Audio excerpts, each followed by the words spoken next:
saudara? Apa kabar? Luar biasa. Oke, luar biasa. Hari ini kita ada di minggu terakhir di bulan Juli. Setelah itu kita akan masuk ke bulan 8. Artinya tinggal berapa bulan? 4 bulan.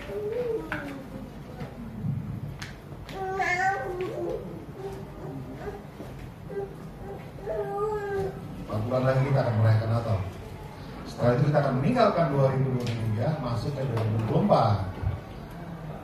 Semoga kita terus ada di dalam kebenaran firman Tuhan. Amin, saudara. Hari ini saya melihat banyak rambut yang baru. Semua yang tadinya hitam tiba-tiba berubah warna semua. Haleluya. Itu warna kemasan itu. Artinya sudah melewati api pembakaran, penyucian hidup sampai akhirnya rambutnya kayak begitu tuh. Aduh. Baik, saudara. Tolong lihat ke belakang itu ada yang rambut merah. Nah, itu dia. Oke, saya berdua. Yang satu itu barusan keluar dari Rockman. Coba yel aja Pak. Rockman. Wah. Oh, dengarnya Rockman, bubar begitu. Kacau nih Pak. Siapa ini? Oke, saya minta tolong kita buka 1 Yohanes 1 Yohanes 14. Yohanes 14 ayat 21. Kita ada di minggu terakhir di tema kita yaitu loving God, ya saudara, atau mengasihi Tuhan. Dan kita sudah mendengar beberapa kali ini 4 minggu yang terakhir, mengasihi Tuhan artinya juga mengasihi sama manusia. Ya saudara, 2 hukum yang berjalan bersamaan dan tidak bisa terpisahkan. Ya saudara, kalau Anda memperhatikan baik-baik, ada yang saya sudah sampaikan cerita tentang orang kaya itu, anak muda yang kaya yang datang kepada Yesus dan dia berkata, "Guru, perbuatan baik apa yang aku bisa lakukan untuk memperoleh kehidupan yang kekal?" Yesus tanya, "Kamu mencuri apa enggak? Kamu membunuh apa enggak? Kamu menghormati orang tua apa enggak?" Dia jawab, "Aku sudah lakukan sejak masa muda." Luar biasa ya saudara ya. Kalau kemudian Yesus bilang gini, "Kalau mau sempurna, jual hartamu, bagi-bagikan ke orang miskin, dan kemudian ikut aku. Dan sedihlah hati anak muda ini karena banyak hartanya." Saudara, dari sini saya mendapatkan satu kebenaran yang luar biasa, saudara, yang Anda dan saya seringkali melakukan itu dan kita tanpa sadar. Kalau dari cerita ini Yesus bilang kalau mau sempurna, betul kan? Yesus berkata kalau mau sudah bisa buka belum ayatnya? Oh sudah. Coba buka sebentar Matius 19 ayat ke berapa? Matius 19. Bisa. Dan terus ke bawah. Tar. Terus. Berapa di sini? Pak Doni ayat berapa? Terus ya? Ayat 16, 17. Stop. Terus ke bawah. 18. Coba 18. Ya. Nah, kalau saudara perhatikan di sini kata orang itu kepadanya, "Perintah yang mana?" Wih, hebat loh. Dia pernah ditanya kepada Yesus, "Perintah yang mana yang belum aku lakukan kira-kira?" Yesus bilang, "Jangan membunuh, jangan berzina, jangan mencuri, jangan mengucapkan saksi dusta, hormati ayahmu dan ibumu, dan kasihlah sama manusia seperti dirimu sendiri." Ayat 9, 21, 20 dijawabnya, kata orang muda itu kepadanya, "Semua itu telah kuturuti." Kalau saudara memperhatikan, ada nuansa di situ bahwa orang ini boasting. Nah, tahu boasting ya? Merasa diri hebat. Perintah yang mana yang aku harus lakukan? Gaya sekali kan? Saya kalau ditanya begitu saya malu, saya nggak berani jawab. Tuhan, saya ini orang paling berdosa. Bagaimana saya bisa bilang perintah yang mana yang belum dilakukan, saudara? Nah, Yesus bilang kalau mau sempurna, jual hartamu, bagi ke orang miskin, dan ikut aku. Apa yang saudara tangkap di situ kira-kira? Kira-kira apa yang kita tangkap dari cerita ini? Pasti ada satu arti yang tersirat, yang esensi, yang penting sekali, yang seringkali kita tumis. Hubungkan dengan kata ini. Karena Yesus berkata, kalau kamu mau sempurna. Coba perhatikan baik-baik. Eca ngopi ya? Minum air. Oh, nggak pagi-pagi. Oh, minum kopi dong. Aku belum ngopi dari tadi nih. Jadi bukan Iren lagi ditanya, jadi store aja. Alasan Iren melarikan diri. Ayo, apa kira-kira saudara? Enggak, saya masalah pun tidak masalah, karena kita akan jarang-jarang saya bertanya kepada saudara dan beri kesempatan kepada Anda untuk menjawab. Kira-kira apa yang kita tangkap? Kira-kira perbuatan baik yang dilakukan oleh pemuda ini itu sesuai dengan kehendak Tuhan nggak kira-kira?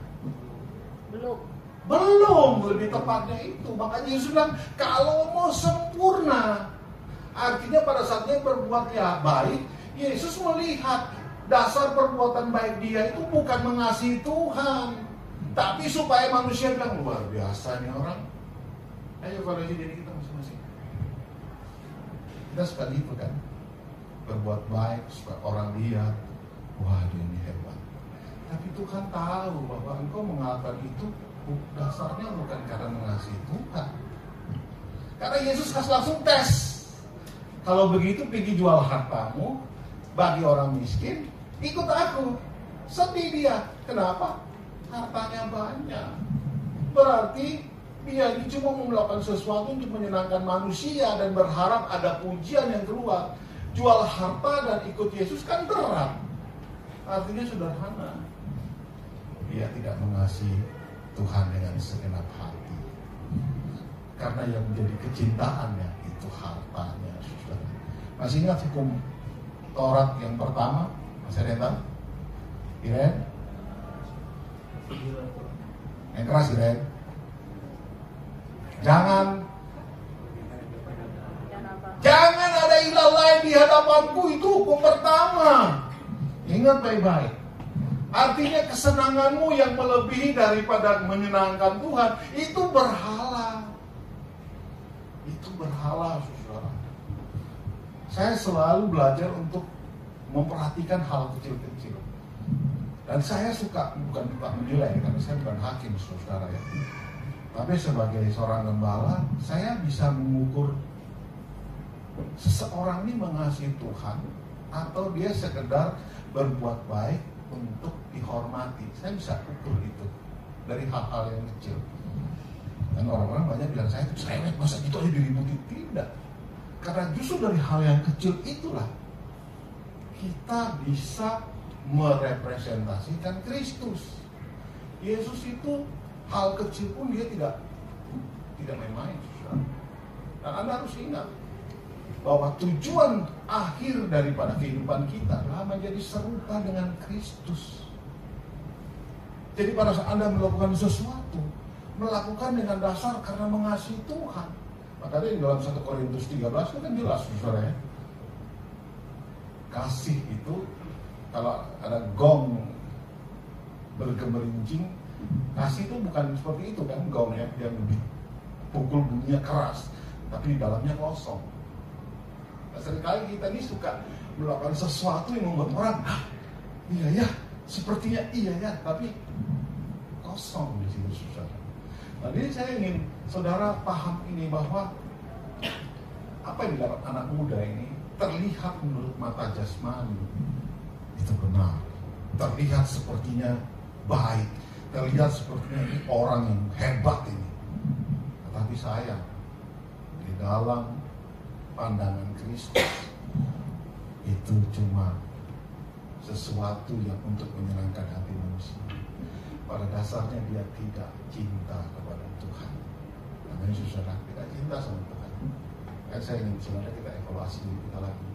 evaluasi dan evaluasi. Saudara-saudara, ada satu judul khotbah yang kemarin lucu sekali. Dan saya terbawa-bawa sampai hari ini, sampai tadi, sampai hari ini. Judul khotbahnya gini, cunggil tai ayam. Tahu cunggil tai ayam? Saudara tahu tai ayam kan? Nah, ini cunggil tahu nggak? Cunggil tai ayam. Pak Bastian masih tahu cunggil tai ayam. Saudara. Apa hubungannya dengan khotbah saya nanti aja itu belakangan. Baru saya ceritakan kepada Anda kenapa harus begitu. Nah, saudara, kita kembali lagi kepada yang tadi saya sampaikan di dalam Yohanes 14 ayat yang ke-21. Kita kembali ke ayat ini. Ini hanya sebagai intermezzo membuat Anda bercermin gitu, saudara. Yang kita lakukan ini benar-benar mengasihi Tuhan atau tidak? Karena pada akhirnya Yesus memberikan satu pertanyaan kepada orang muda itu, dan kenyataan dia tidak mengasihi Tuhan. Yang dia lakukan hanya sekedar membuat orang terpana. Wah, anak muda ini masih muda, hebat, mengasihi Tuhan, menghormati mama papanya, tidak mencuri, tidak, tapi dia tidak mencintai Tuhan. Dia tidak mengasihi Tuhan. Matius 19 ayat 21. Mari kita baca bersama-sama ya, saudara. Semua sudah dapat kan? Ada depan? Yuk kita baca bersama-sama. 1, 2, 3. Kata Yesus kepadanya, jikalau engkau hendak sempurna, bukan ini, Yohanes. Yang tadi, Yohanes 14 ayat 21. Ini salah saya. Kalau anak saya salah, itu salah saya, bukan dia. Oke, Yohanes 14 ayat 21 sudah? Sama-sama kita baca. 1, 2, 3. Barang siapa memegang perintahku dan melakukannya, dialah yang mengasihi aku. Sampai situ aja. Perhatikan saudara. Barang siapa yang dikatakan memegang perintah dan melakukan, dialah yang disebut sebagai orang-orang yang mengasihi Tuhan. Apa sih memegang? Memegang itu keep, mendengarkan itu, simpan di dalam hati, tapi kemudian dilakukan, saudara. Bukan cuma disimpan doang dan tidak melakukan apa-apa. Perintah kebenaran firman Tuhan harus memang kita simpan dalam hati kita, saudara. Tapi kemudian next step-nya adalah kita melakukan. Baru itu disebut dengan mengasihi Tuhan dengan sungguh-sungguh. Dan saudara sudah belajar berkali-kali, mengasihi Tuhan itu selalu balance, selalu ada dua arah, yaitu ke atas dan ke bawah. Loving God and loving people. Mengasihi Tuhan selalu bersamaan dengan mengasihi sama manusia. Saudara, ini adalah hal yang penting sekali supaya kita sungguh-sungguh mengerti bahwa ekspresi Anda atau aplikasi kita mengasihi Tuhan itu adalah mengasihi sama manusia. Anda mengasihi Tuhan dengan tidak bisa diwakili cuma dengan bernyanyi, tidak bisa diwakili cuma dengan memberi persembahan, tidak bisa diwakili cuma dengan Anda rajin datang gereja. Mengasihi Tuhan itu nampak nyata di dalam sikap hidupmu kepada orang lain. Saya masih menemukan orang-orang yang eksklusif. Sekumpulan ini aja. Nah, kita tuh harusnya, dengan kumpulan yang kecil ini kita tidak bisa berbaur. Bagaimana kita di luar sana? Gak bakal, saudara. Dalam gereja itu adalah tempat di mana Anda menerima instruksi untuk kemudian dipraktekkan di luar sana. Nah, kalau Anda bertanya, apakah saya bisa mengasihi Tuhan? Apakah saya bisa mengasihi sama manusia? Oh, bisa. Kalau saudara membaca di dalam Roma 5 ayat ke-5 kalau nggak salah dikatakan, Roh Allah sudah dicurahkan di dalam hatimu. Roh Allah ini yang Roh Kudus ini akan membuat kita atau memberi kita kekuatan untuk mengasihi orang lain. Atau kita suka sebut dengan kita bisa mengasihi Tuhan karena ada kasih karunia yang sudah dilakukan, yang Allah sudah berikan. Kasih karunia ini yang memampukan kita semua bisa mengerjakan hal-hal yang sulit menurut pandangan mata manusia. atau yang menurut pandangan kita sulit saya melakukan ini. Tapi kasih karunia itulah yang sudah diberikan. Amin, saudara. Dan kalau kita mau kembali lagi mundur, yang saya selalu khotbah dan saya selalu ingatkan, mungkin saudara sudah bosan dengan ayat ini. Itu Kejadian 1 ayat 26. Anda dan saya diciptakan serupa dengan gambar Allah.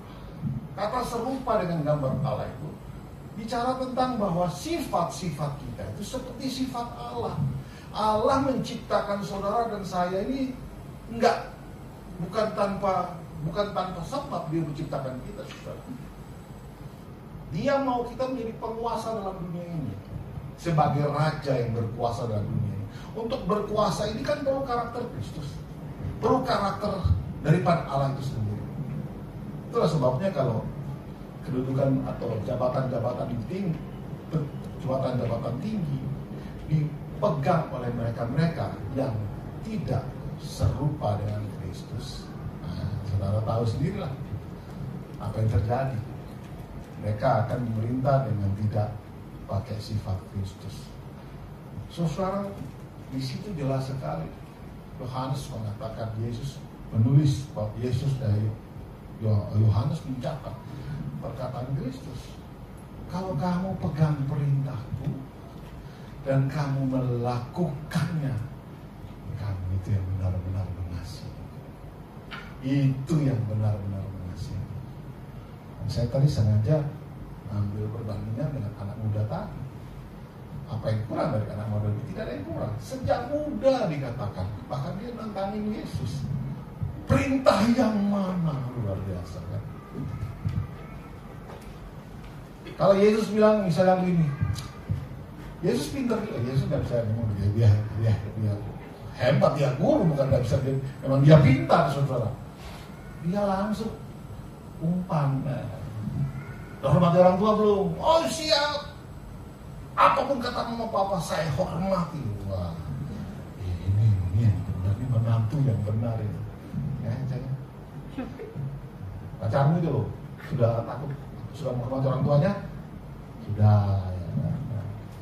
Wah ini Pak Michael, nah ini yang benar ini. Mau lari kemana bapamu itu? Oh.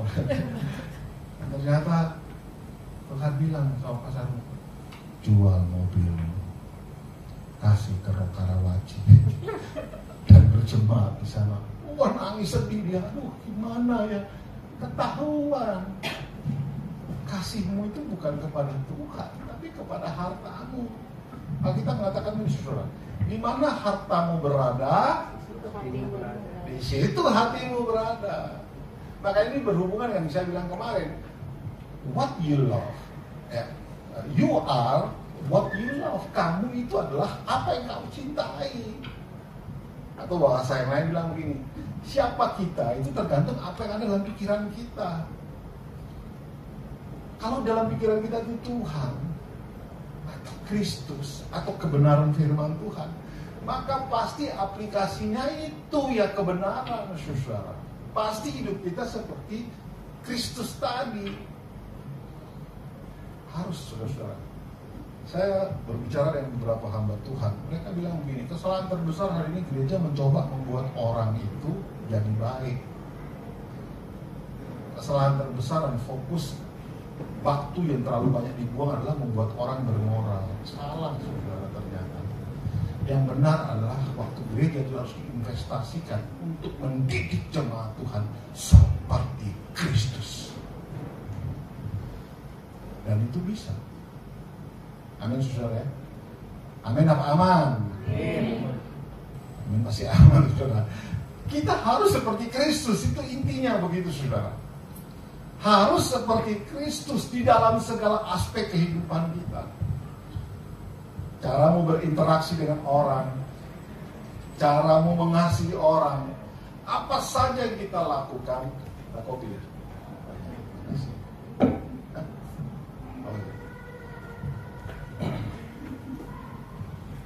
Kita harus seperti Kristus. Itu tujuan akhir. Itu tujuan akhir. Yang banyak itu nggak penting, saudara. Ya. Yesus memporak-porandakan dunia ini cuma dengan 12 orang murid. Banyak gereja yang diukur dengan yang banyak ini yang hebat. Tidak, kalau kita kembali ke Alkitab, yang banyak itu kadang-kadang yang kacau, susah. Ribut sana ribut sini nggak bisa berkembang. Tapi yang sedikit yang kecil kita bisa saling menguatkan, memberikan masukan satu dengan yang lain. Kita akan berkualitas justru. Nah sekarang saya kembalikan ke sini saudara. Barang siapa memegang perintah dan melakukan, dia itu yang mengasihi Tuhan. Dia itu yang mengasihi Tuhan. Coba renungkan dalam hati kita masing-masing saudara.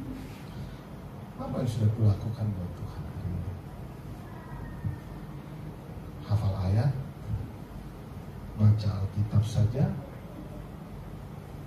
atau kemudian kita rajin masuk di dalam persekutuan, dalam konser, mengikuti doa, dan semua program gereja. Itu, kalau itu yang kita kerjakan, kayaknya kita salah fokus. Ya saudara, saya juga tidak bilang Anda terus datang gereja, bukan itu poinnya. Poin saya adalah kalau kita datang gereja hanya untuk memenuhi standar Anda sebagai orang Kristen, karena KTP-nya bilang saya Kristen, maka saya harus datang gereja. Kalau Anda lakukan itu hanya karena kebiasaan, Anda hilang fokus. Karena kita datang hanya untuk saya orang Kristen, harus bernyanyi, harus memuji Tuhan, harus dengar firman Tuhan. Sementara standar kita itu tidak naik-naik, ya gitu doang. Nanti setiap bulan 10, 20 tahun, 30 tahun ya jadi orang yang cuma datang gereja, pulang gereja, selesai. Sementara bagaimana kehidupan Kristus itu bisa nyata. Pada saat kita menerima Kristus, Sang Raja itu tinggal di mana? Yang keras, Sang Raja Yesus itu tinggal di mana? Pada saat kita menerima Dia sebagai Tuhan dan Raja, dalam diri kita. Kalau Sang Raja itu tinggal dalam diri kita, kerajaannya kemana? Kerajaannya kemana Bu Hera? Kerajaannya di sana. Rajanya di sini. Kalau rajanya di dalam kita, tentu saja kerajaannya di dalam kita juga. Masih ingat kan Rasul Paulus berkata, kerajaan Allah itu bukan soal makan minum, tapi soal Pak Bastian? Ya, apa? Ya, kebenaran, kuasa, dan sukacita oleh Roh Kudus. Nah, sukacita oleh Roh Kudus, kebenaran itu perlu nampak di mana? Dalam gereja atau luar gereja? Di luar gereja. Ngapain dalam gereja Anda tunjukkan kebenaran? Pada saat Anda berkata shalom Pak, saya otomatis akan berkata shalom. Nggak mungkin Anda bilang shalom kepada saya, terus saya bilang pulang sana. Kan nggak mungkin. Kebenaran kita itu harus bernyala-nyala, menyalanya di luar sana, saudara. Bagaimana orang bisa tahu kita ini representative of Christ Kingdom? Kalau kita cuma, ya itu tadi, datang gereja hanya sekedar memenuhi acara. Ya kita melakukan bagian pertama itu, memegang firman Tuhan, memegang doang. Sampai di luar sana tidak dipraktekkan. Ya selama itu pula orang tidak akan pernah melihat Kristus yang sejati. Dan selama itu pula kita ini tidak akan bisa menjadi Christ likeness, tidak akan bisa, saudara. Kan tadi saya sampaikan di awal, saudara, bahwa untuk hidup seperti Kristus itu ada kasih karunia yang sudah diberikan. Oleh kasih karunia kamu dibenarkan, oleh kasih karunia kamu diselamatkan, oleh kasih karunia pun kita bisa mengasihi Tuhan. Amin, anak-anak muda. Amin ya. Ini bukan pembicaraan orang tua yang mau mati, bukan. Ini adalah berita kebenaran yang Anda semua harus dengar. Karena ada satu tempat di dalam dunia ini yang penuh dengan harta dan penuh dengan segala macam potensi yang nggak keluar. Tahukah di mana ada tempat itu? Kuburan. Banyak orang Kristen mati sebelum karunia yang ada di dalamnya itu dikembangkan, sebelum hidupnya menjadi berkat, sebelum hidup seumur hidupnya belum bisa membuat orang lain dibawa kepada Tuhan, sudah buru-buru, Tuhan pulangkan saja saya. Belum bikin apa-apa minta mati. Kok enak, saudara? Anda tahu nggak Yesus di atas kayu salib apa yang dilakukannya buat kita? Dalam segala kesusahannya dia tetap bertahan supaya Anda dan saya ini memperoleh undangan masuk dalam persekutuan dengan Bapa di surga. Tapi bukan itu saja, Anda dimampukan untuk hidup menderita sama seperti Kristus telah hidup. Saudara, berita-berita ini harus kita selalu dengar. Jangan sedikit-sedikit buka telinganya.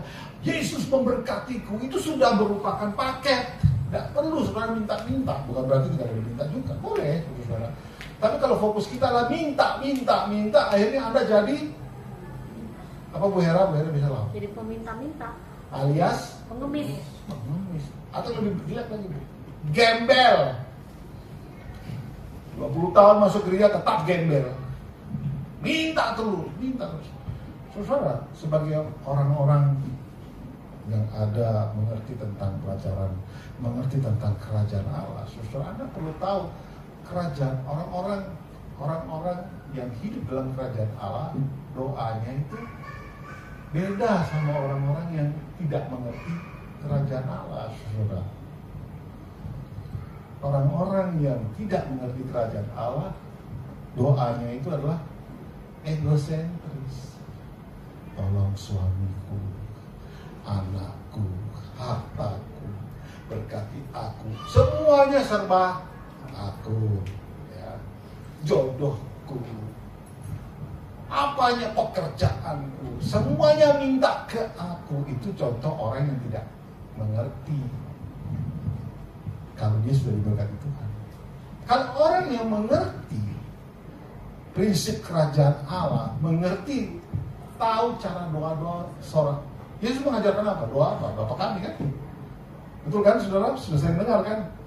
Coba lihat tangan saya. Bapa kami yang di surga, dikuduskanlah namamu, datanglah kerajaanmu, jadilah kehendakmu. Yakin saudara mau berdoa itu? Atau jadilah, bagaimana? Kita selalu bilang, jadilah kehendakku. Nah, itu kan kita kan.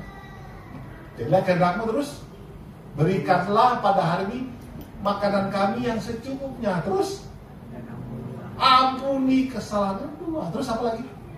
Dan jangan bawa kami ke dalam pencobaan. Cuma tiga kan yang diminta untuk kita kan. Cukupkan dalam makanan, jangan bawa ke dalam percobaan, lepaskanlah daripada yang jahat. Terus kembalinya, yang terakhir kembalinya kemana lagi? Karena engkau yang punya kerajaan dan kuasa sampai selama-lamanya. Cuma tiga hal sebenarnya yang Anda perlu, yang boleh minta, tanda petik ya. Artinya kalau Anda harus minta, ya itu mintalah. Cukup saya dalam segala hal. Tuhan tidak suruh kita jadi orang kaya, saudara. Tapi kalau Anda bisa menjadi kaya, why not? Tapi prinsipnya adalah kita mencukupkan diri dengan apa yang ada pada kita. Itu kan doa Bapa kami. Orang lebih senang, nah itu tadi doanya Yabes, kiranya Tuhan memberkati aku. Yabes itu anak haram, saudara. Mamanya orang Israel, bapaknya bangsa kafir. Nah, saudara perlu tahu ya, anak haram seperti itu biasanya dikucilkan di Israel, dikucilkan. Jadi doa orang yang terkucilkan, mungkin dalam bagian itu Tuhan jawab dia. Tapi bukan itu yang disuruh Yesus kalau kita berdoa. Amin, saudara. Mengucap syukur dengan apa yang kita punya hari ini. Terima kasih untuk pekerjaan. Terima kasih untuk segala hal yang Tuhan berikan pada. Itu doa orang yang tahu firman, saudara, bukan peminta-minta. Oke, kita kembali sini lagi, saudara. Saya tidak akan terlalu lama di sini karena saya percaya saudara sudah banyak mendengar tentang mengasihi Tuhan seperti apa. Orang yang memegang perintah dan yang melakukannya, dia itu yang disebut sebagai orang yang mengasihi Tuhan. Nah, sekarang cungkil tai ayam, saudara. Perhatikan baik-baik. Pak Michael tahu nih cerita. Papan, kalau saudara punya papan, ya, kita tahu ya papan ya, papan. Papan kalau misalnya ada tai ayam di situ, saudara pasti bersihkan bukan? Pakai apa biasanya bersihnya? Pakai air ya. Terus diapain lagi biasanya? Ya begitu ya, sikap gitu ya. Nah, sudah pernah coba nggak setelah itu dibersihkan begitu, terus papan itu dijemur, kering, masih bau tai ayam nggak? Yang keras. Sudah pernah coba? Bikin eksperimen. Cari tai ayam, taruh di atas papan, bersihin, habis itu jemur itu papan bau tai ayam enggak? Ternyata bau, masih bau tai ayam. Menurut saudara kenapa sampai dia masih bau tai ayam? Yang bisa jawab bisa langsung makan kuenya enggak? Yo, Iren, Eca, yo. Kenapa sampai sudah dicuci, begitu dijemur, kering, masih bau tai ayam? Kenapa? Kalian tahu? Padahal di sini ada 1000 orang. Kalian tahu? Gabi? Ya gampang jawabnya. Ya tai ayam itu sudah masuk ke dalam pori-pori lah. Sudah meresap ke dalam, betul dong? Setuju apa setuju? Setuju lah, ya kan? Nah sekarang setelah begitu, bagaimana caranya supaya tidak bau tai ayam lagi? Bagaimana caranya? Hah? Tuh ngapain ikut-ikutan jawab itu? Nggak bisa. Jawab. Yang benar memang harus direndam. Betul kan? Direndam, maka ya nggak bisa rendam 1-2 jam, mungkin 1-2 hari sampai akhirnya air itu menarik keluar setiap kotoran itu, baru yang sudah masuk ke dalam pori-pori itu barulah hilang bau tai ayamnya. Kita ini kalau boleh jujur semua bau tai ayam, saudara. Kita harus rendam diri kita di dalam kebenaran firman Tuhan. Karena yang bisa menyucikan, menguduskan kita itu firman Tuhan. Tapi bukan cuma sekedar digosok begini, direndam di dalamnya. Direndam itu berbicara tentang proses. Amin. Mau tidak bau tai ayam, Anda harus diproses, termasuk saya. Kita ini semua saling diproses, saudara. Berproses satu dengan yang lain. Saya diproses Iren lewat musik, dengan Eca lewat lagu, dengan saudara semua. Kita bergesekan terus. Tapi pada saat kita bergesekan, memegang firman dan kemudian menerapkan, itu yang membuat tai ayamnya itu hilang baunya. Kenapa sampai kita di luar sana orang suka tidak dekat dengan kita? Karena kamu bau tai ayam. Kok bisa, Pak? Ya, karena cuma dengar firman doang, tidak pernah melakukan, tidak pernah membenamkan kita di dalam kebenaran firman Tuhan. Saudara, saya itu kirim ayat setiap pagi itu bukan sekedar iseng, tidak. Tujuannya adalah Anda mungkin tidak sempat baca Alkitab. Saya kirim paling banyak 2 ayat. Kesempatan untuk renungkan, kesempatan Anda baca. Mungkin di sela-sela kesibukan kita kan. Kalau hari Minggu kan harus 1 jam dengar 45 menit sampai 1 jam harus dengar firman, capek Pak. Tapi pada saat Anda berangkat kantor di tengah jalan, WA masuk, saya sengaja tidak WA pagi-pagi banget karena takut mengganggu tidurmu, mesti ngorok mungkin. Saya biasakan WA itu antara jam 7, setengah 8 pada saat Anda dalam perjalanan ke kantor, supaya kita baca. Dan dalam perjalanan ke kantor itu Anda berdoa, minta Tuhan biarlah firman Tuhan ini seperti air yang merendam aku, supaya semua bau tai ayam itu keluar di dalam aku. Tidak ada perubahan yang instan, tidak ada, kecuali McDonald, KFC, itu instan saudara. Tetapi buntutnya apa Pak Bastian? Kebanyakan makan instan apa Pak? Salah satu penyakit Pak? Kolesterol. Kalau sudah kena kolesterol, punya saudara dekat apa? Asam urat, itu sepupuan Pak. Setelah itu mereka punya stroke, ya kan? Terus ada lagi kakeknya jantung, betul kan? Setelah itu Anda masuk kubur. Akhirnya di dalam kuburan penuh orang-orang yang belum menyelesaikan tugas tanggung jawabnya sebagai Christ likeness. Saudara, ini tanggung jawab kita, saudara. Bukan tanggung jawab pendeta. Saya ini menolong kita, sama-sama menolong kita supaya kita tuh berfungsi gitu, saudara. Dan berfungsi ini bukan untuk apa ya? Bukan untuk sekedar senang-senangnya kita, tapi untuk supaya kerajaan Allah itu yang nantinya Anda dan saya itu berkuasa, memerintah. Itu boleh ada orang-orang yang bertobat. Karena hidup kita seperti Kristus. Masa kita kalah cuma dengan kehidupan jemaat mula-mula? Masa kita kalah sama mereka, saudara? Mereka waktu itu belum ada Alkitab. Yang ada cuma rasul-rasul yang mengajarkan apa yang mereka dengar langsung dari Yesus. Belum ada ayat-ayat, gak ada.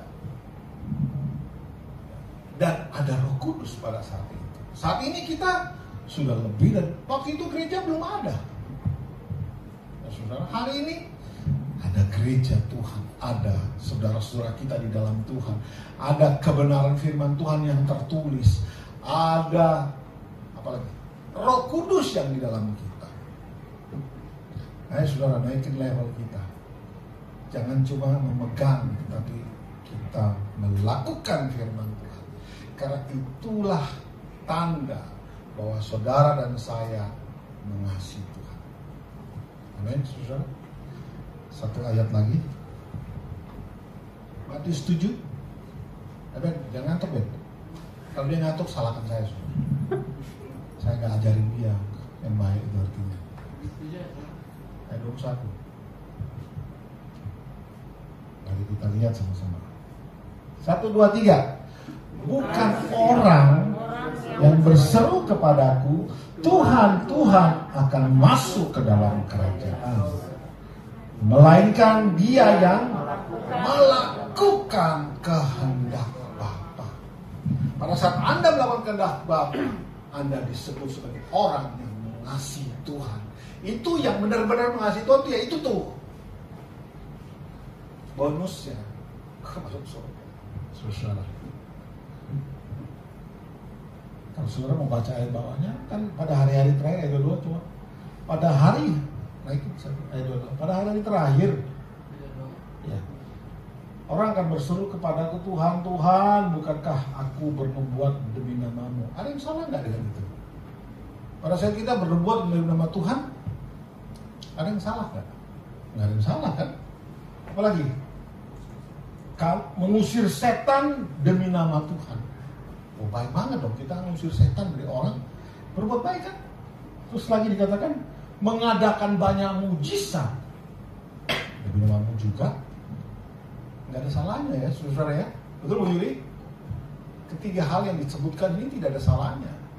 Tapi coba perhatikan ayat 23. Naik ke atas. Naik 23.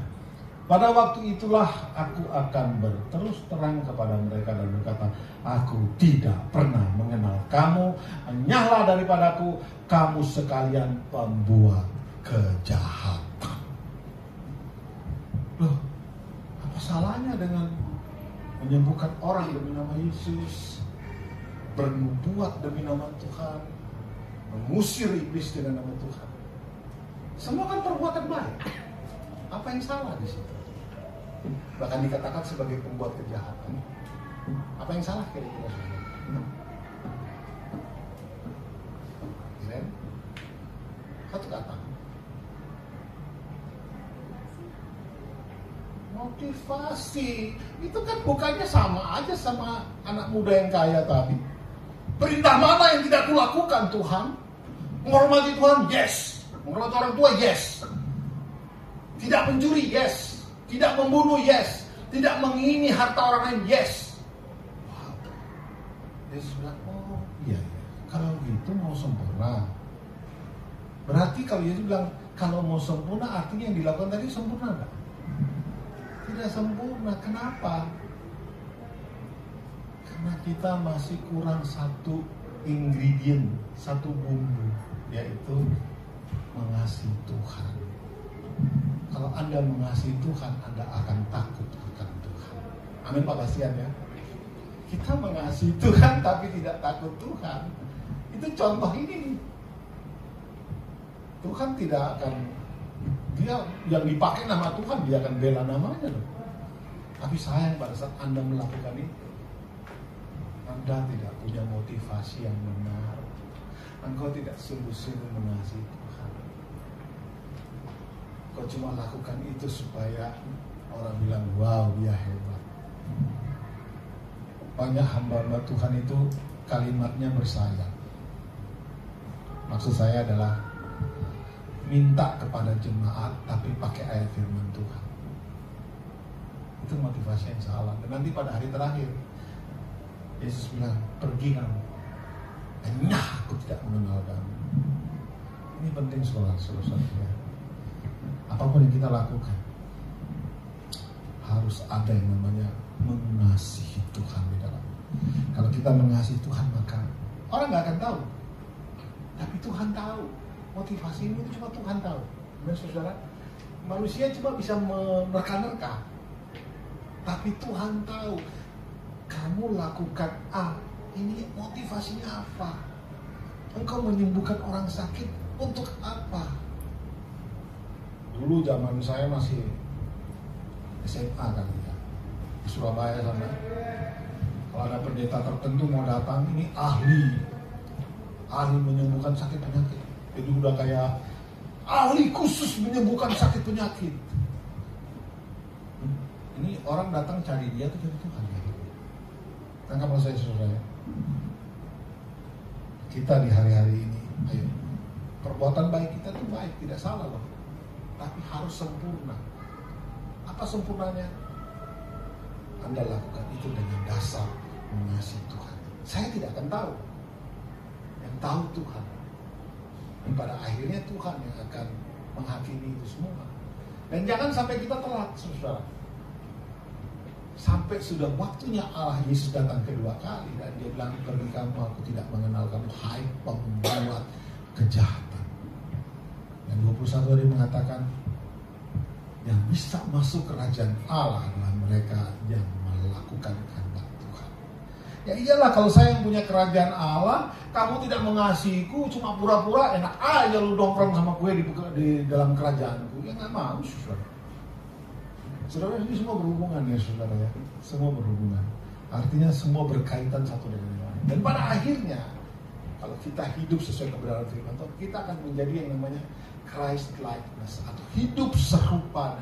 Apakah perlu kita hidup serupa dengan Kristus? Lah perlulah. Dari awal penciptaan memang kita diciptakan seperti itu.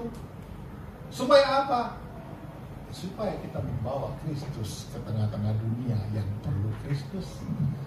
Ya, Anda terima Yesus dan diruang selamat. Ya, diselamatkan bukan supaya kita saja yang menikmati itu, tetapi hidup kita ini untuk orang lain. Saya kan suka bilang kepada saudara, Echa dikasih nama Raisa. Kenapa? Jawabnya begini, karena dia hidup di tengah dunia banyak orang lain. Supaya orang bisa memanggil dia dan apa harus kasih nama. Nah, kalau misalnya Echa hidup sendirian di padang gurun, di Taman Eden begitu, nggak perlu dikasih nama, nggak ada nama. Adam itu bukan nama, Adam itu artinya manusia. Dikasih nama Adam. Nah, saudara, hidup kita ini untuk orang lain. Dan pada saat kita melakukan hidup kita untuk jadi seperti orang lain, kita perlu ada dasar yang kuat, yaitu mengasihi Tuhan. Dan Yesus bilang, memegang perintahku dan yang melakukannya, itu yang benar-benar mengasihi. Sampai sini saudara cukup jelas? Amin saudara? Amin. Dan kita selesai, saya minta Echa untuk Tuhan memberkati saudara.